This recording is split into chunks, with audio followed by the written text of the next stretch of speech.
అందరికీ హాయ్ అండి. మళ్ళీ సాయంత్రం పూజలు చేసుకున్నాను. మళ్ళీ ఎతికి పూలు కొన్ని ఉన్నాయి, అవి కూడా పెట్టేసిన. మళ్ళీ దేవుడి దగ్గరికి వెళ్తున్నాం కదా, తిరుపతి అయితే బయలుదేరుతున్నాం అనమాట. ఇంట్లో సామాన్ని సర్దేశాము, క్యారేజ్ కట్టేసాను, వంట చేసి అన్నీ పెట్టేసి రెడీ అయితే వచ్చేసామన్నమాట.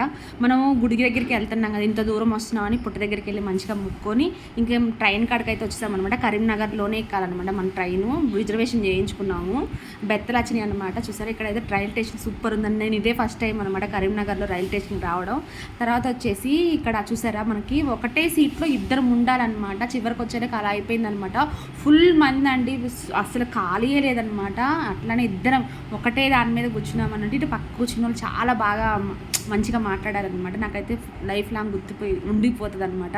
మేము ఇద్దరం అయితే ఇట్లనే అడ్జస్ట్ అయ్యడం. ఎవరన్నా వచ్చిందాక ఇంకా బెత్త ఖాళీగా ఉందని పైన అనుకున్నాను అనమాట.